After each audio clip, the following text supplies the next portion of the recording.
जय हिंद दोस्तों, आप सभी को फिर से आज हम आ गए हैं न्यू क्लास में, जो कि बेसिक का क्लास है। इससे पहले अगर आप लोग हमारे चैनल पर नए हैं तो चैनल को सब्सक्राइब कीजिए।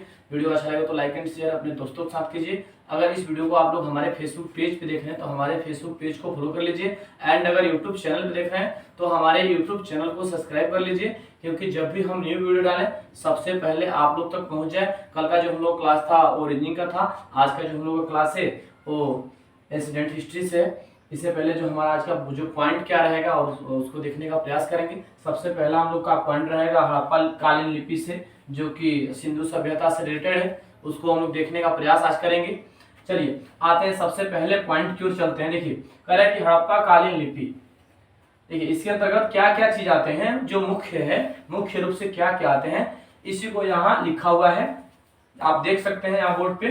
हड़प्पा कालीन लिपि को बताया गया है कि भाव चित्रात्मक, इसमें एक चीज और है जिसकी मूल चिन्हों की संख्या होती है 64 होती है, यानी 64 होती है। आप लोग ध्यान से देखिएगा, इसमें जो 64 लिखा हुआ है क्या चीज है, जो मूल चिन्ह है ना, हड़प्पा कालीन लिपि में जो मूल चिन्ह होते हैं उसको बताया गया 64। अब यहाँ देखिए एक चीज और बताया गया, यहाँ पे हम चित्र नहीं बना पाए हैं, थोड़ा सा जगह नहीं होने की वजह से। कोशिश किया जाएगा अगले वीडियो में आप लोगों को चित्र मिल जाए कि कैसा इसका चित्र हो, चाहे यू आकार की चित्र इसकी होती है।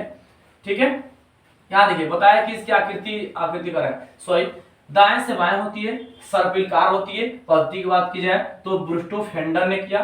सर्वप्रथम साक्ष्य की बात की जाए इसका तो सर्वप्रथम साक्ष्य जो था 1853 में मिला था। अभी तक इसे पढ़ा नहीं गया। एक चीज और है, हड़प्पा कालीन जो लिपि की बात किया है वो अभी तक एक चीज इंपोर्टेंट पॉइंट बताया है कि अभी तक इसे पढ़ा नहीं गया है। और इसकी सर्वप्रथम जो साक्ष्य की बात की जाए तो सर्वप्रथम साक्ष्य 1853 में खोजा गया था इसका। अभी देखिए जस्ट आप लोग बताएंगे, इसका मूल्य चिन्ह इस पे लिखा हुआ था, तो इसकी जो मूल्य चिन्ह थी वो 64 थी। कितनी थी दोस्तों, जो मूल्य चिन्ह का बात किया था वो हमारा 64 इसका मूल्य चिन्ह था। एक चीज और पॉइंट है इसमें, बहुत बेहतर पॉइंट, आप लोग ध्यान से देखिएगा। जो इसमें बेहतर पॉइंट क्या है, कह रहे सबसे ज्यादा प्रयोग इसमें क्या चीज का प्रयोग किया था, यू आकार का प्रयोग किया गया था। ये जो हड़प्पा कालीन लिपि है ना, ये जो बताया गया है कि सबसे ज्यादा बात की जाए तो प्रयोग यू आकार का किया गया था। किस आकार का दोस्तों, यू आकार का सबसे ज्यादा प्रयोग किया गया था, यानी इसको इंपोर्टेंट भी सबसे ज्यादा माना गया था। मूल चिन्ह आप लोगों को पता ही हो गया 64 था, और अभी तक इसे पढ़ा नहीं गया, आप लोग देख लिए होंगे। सर्वप्रथम साक्ष्य की बात की है 1853, बाकी ऊपर आप पॉइंट देख रहे हैं, दाएं से बाएं मानचित्र भाव चित्रात्मक सर्पिलकार था। क्लियर। अब यहाँ देखिए, अब हम लोग देखेंगे सोशल लाइफ, यानी उस समय के जो लोग थे उन लोगों का सोशल लाइफ कैसा था। यानी सोशल लाइफ कहने का मतलब क्या दोस्तों, कि सामाजिक जीवन उन लोगों का कैसा था, इसको हम लोग देखेंगे। जो सिंधु सभ्यता के लोग हैं या हड़प्पा कालीन, तो उनकी जो जीवन थी कैसी थी, यानी सोशल लाइफ कैसी थी, हम लोग इसको देखेंगे। सबसे पहले पॉइंट को देखते हैं। देखिए सबसे पहले पॉइंट जानेंगे क्यों किस देवी का पूजा करते थे, मातृ देवी की पूजा करते थे। एक किस देवी की पूजा करते थे, मातृ देवी की पूजा करते थे। दूसरा पॉइंट जो हमारा बन रहा है, समाज मातृ स्थात्मक थे। तीसरा जो पॉइंट है, उर्वरता की देवी, यहाँ ये भी था कि उर्वरता की देवी भी थी प्रकट वहां पे जहां इन लोग का सिंधु सभ्यता की लोग की। आगे देखिए जो चौथा पॉइंट हमारा बन रहा है, समाज विभाजन कैसा था वहां का। एक बार देखिए आप लोग, जो चौथा पॉइंट था कि समाज विभाजन कैसा था, सोशल ये हम लोग क्या जान रहे हैं, सोशल लाइफ जान रहे हैं, यानी सामाजिक जीवन के बारे में जान रहे हैं। किसकी, हड़प्पा कालीन लोगों की या सिंधु सभ्यता के लोगों की जान रहे हैं। देखिए अब यहाँ बताया सबसे पहले कि समाज विभाजन, समाज विभाजन में देखिए सबसे पहले विद्वान थे, योद्धा थे, व्यापारी थे और श्रमिक वर्ग के भी लोग थे। ध्यान से देखिएगा, उस समय की बात की जाए सामाजिक विभाजन में तो कुछ विद्वान थे, कुछ योद्धा भी थे, कुछ व्यापारी भी थे, कुछ श्रमिक वर्ग के भी लोग प्रेजेंट थे। यही चीज बताया इसमें। अगला पॉइंट हम लोग का क्या बन रहा है, अगला जो पॉइंट है, कह स्त्री और पुरुष दोनों आभूषण धारण करते थे। बहुत बेहतर चीज इसमें बताया है, बहुत बेहतर भी पॉइंट है आप लोग के लिए एग्जाम के दृष्टिकोण से। यहाँ बताया है कि स्त्री और पुरुष दोनों आभूषण धारण करते थे, आभूषण। अब यहाँ देखिए एक चोर अगला इसी पॉइंट में कि सौंदर्य प्रसाधन, ये भी बताया इसी पॉइंट में है। अगला पॉइंट जो हम लोग का है, कह रहे कि लिविस्टिक एविडेंस, आप लोगों को पिछले वीडियो में हम पढ़ा चुके हैं कि लिविस्टिक एविडेंस कहां से मिले थे, चान्हू तारों से मिले थे। ये आप लोग जान चुके हैं, चान्हू तारों से लिविस्टिक का जो एविडेंस मिला हुआ था आप लोग जानते ही होंगे, क्योंकि पिछला वीडियो अगर आप लोग नहीं देखे तो उसको जाकर देखिए। उसके बाद इसको आप लोगों को कंप्लीट हो जाना चाहिए और आप समझ में भी आना चाहिए बेहतर से बेहतर। देखिए अगला जो पॉइंट है, हम लोग जान लें कि लिविस्टिक का एविडेंस जान लिए, क्लियर है आपका।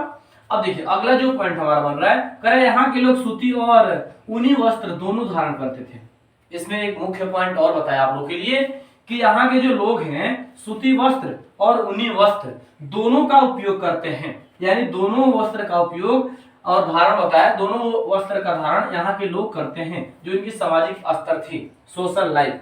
अब देखिए एक चीज और हम लोग जानने का प्रयास करेंगे, जो सिंधु सभ्यता के लोग हैं वो कौन सा खेल खेलते थे, ये भी जानना जरूरी आप लोग के लिए इंपॉर्टेंट है एग्जाम के दृष्टिकोण से।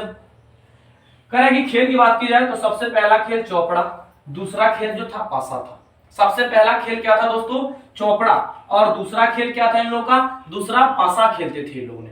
अब देखिए अब करें कि राजनीतिक जीवन इन लोगों का कैसा था, ये भी जानना जरूरी है कि इन लोगों का जो राजनीतिक जीवन था वो कैसा था। देखिए प्रशासन के तौर पे यहाँ बताया कि राजतंत्रात्मक या जनतंत्रात्मक, तो राजतंत्रात्मक इन लोगों का जीवन स्तर नहीं था, जनतंत्रात्मक इन लोगों का जीवन स्तर था। किन लोगों का था, सिंधु सभ्यता के लोगों की। अगला क्या है, अब देखिए अब अगला पॉइंट जो बात किया है, कह रहा है कि आर्थिक जीवन इन लोगों का कैसा था। आर्थिक जीवन की बात की जाए तो कह रहा है कि इस सभ्यता की उन्नति का प्रमुख कारण कृषि और व्यापार। यहाँ सिंपली चीज आप लोगों को बता दिया है, यहाँ जो आर्थिक जीवन इन लोगों का था ये किस पे निर्भर था दोस्तों, यहाँ बताया कि कुछ व्यापार पे और कुछ कृषि पे। कहाँ के लोगों की, सिंधु सभ्यता के लोगों की जो आर्थिक जीवन थी, कुछ लोग कृषि पे निर्भर हैं तो कुछ लोग क्या चीज पे निर्भर हैं, कुछ लोग व्यापार पर निर्भर हैं, यही चीज बताया। अगला जो पॉइंट है, कह रहे कि सिंधु सभ्यता के प्रमुख बंदरगाह कौन कौन से, हम लोग इसको जान लेते हैं। हम लोग कल परसों 2-3 दिन पहले का जो वीडियो अपलोड हुआ है उसमें हम लोग जाने हैं कि सबसे फेमस जो बंदरगाह यानी प्रमुख बंदरगाह था वो लोथल में बताया गया था। यही चीज यहाँ देखिए, कह रहे कि सिंधु सभ्यता के प्रमुख बंदरगाह सबसे पहला जो बताया गया लोथल में, सबसे पहला कहाँ बताया गया दोस्तों, लोथल में। दूसरा हमारा रंगपुर, तीसरा हमारा क्या है, सुरकोटता में है, और चौथा जो हमारा पॉइंट है प्रभासपत्तन में। चौथा पॉइंट क्या है, प्रभासपत्तन में पाया गया है। यही हमारा 4 बंदरगाह जो बहुत इंपोर्टेंट यानी प्रमुख बंदरगाह है सिंधु सभ्यता की, आप लोग जान लिए होंगे। सबसे पहला देखिए लोथल, रंगपुर,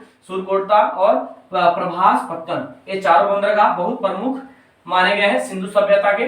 अब देखिए यहाँ अगला जो पॉइंट हम लोग का बन रहा है, अगला पॉइंट है यहाँ का व्यापारिक संबंध कैसा था। देखिए एक चीज और बताया कि यहाँ के लोगों का जो व्यापारिक संबंध था वो कैसा था, इसको भी आप लोग जान लीजिए व्यापारिक संबंध कैसा था। यहाँ बताया कि मेसोपोटामिया से मिला था, इनका जो व्यापारिक संबंध कहाँ से मिला था, मेसोपोटामिया से मिला था। और मोहर तो आप लोग जानते ही होंगे कि मोहर जो पिछले वाले वीडियो बताएं कि मोहर का बात की जाए तो लोथल से मिला था, ये तो कंफर्म आप लोग जानते हैं। और इनकी व्यापारिक संबंध कहाँ से था, मेसोपोटामिया से मिला था या था, कंफर्म।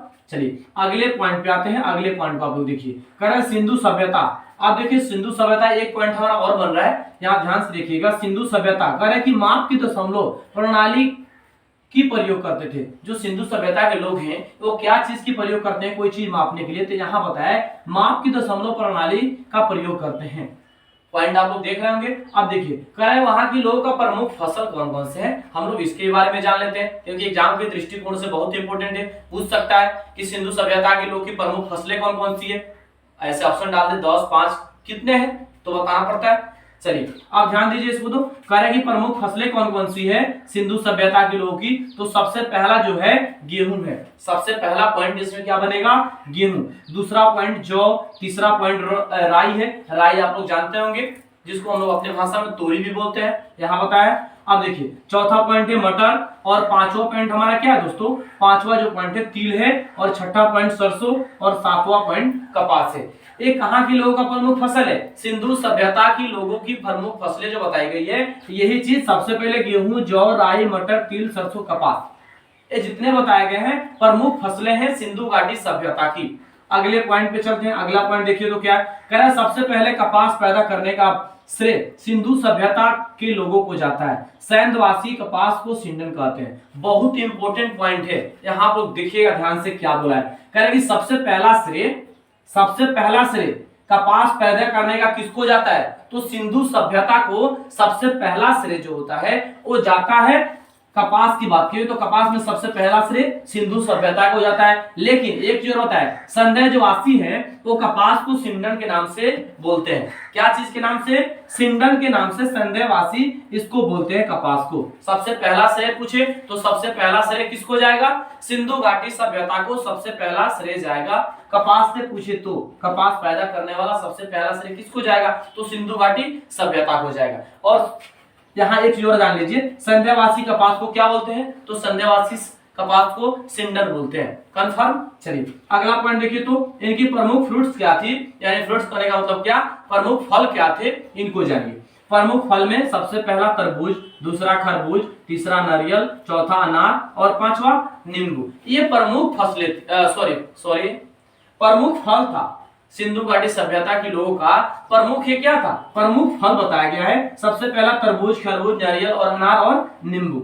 अब एक चीज और जानिए, यहाँ एक पॉइंट हमारा और इसमें बन रहा है कि प्रमुख खाद्यान्न क्या क्या थे। इतने तो बताए गए थे, इतने तो प्रमुख फसलें हैं, लेकिन इसमें से भी प्रमुख खाद्यान्न कौन कौन से हैं ये चीज बताया। तो प्रमुख खाद्यान्न की बात की तो सबसे पहला गेहूं और दूसरा हमारा जौ। इसमें प्रमुख खाद्यान्न की बात किया तो सबसे पहला क्या? सबसे पहला गेहूं और दूसरा जौ को बताया गया है।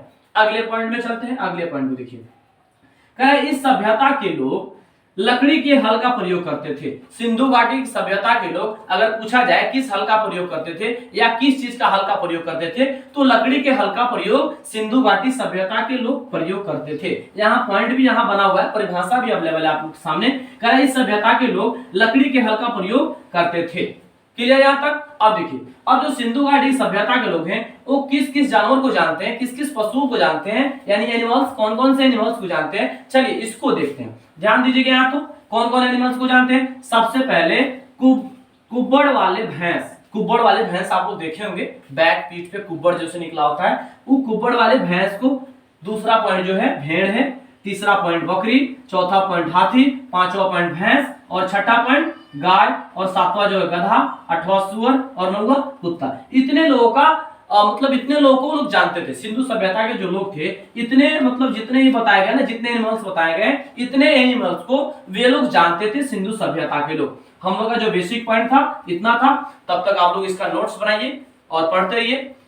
और इससे पहले अगर आप लोग हमारे चैनल पर नए हैं तो चैनल को सब्सक्राइब कर लीजिए। वीडियो अच्छा लगे तो लाइक एंड शेयर अपने दोस्तों के साथ कीजिए। अगर इस वीडियो को आप लोग हमारे फेसबुक पेज पे देख रहे हैं तो हमारे फेसबुक पेज को फॉलो कर लीजिए। एंड अगर यूट्यूब चैनल पे देख रहे हैं तो हमारे यूट्यूब चैनल को सब्सक्राइब कर लीजिए, क्योंकि जब भी हम न्यू वीडियो डालें सबसे पहले आप लोग तक पहुंच जाए।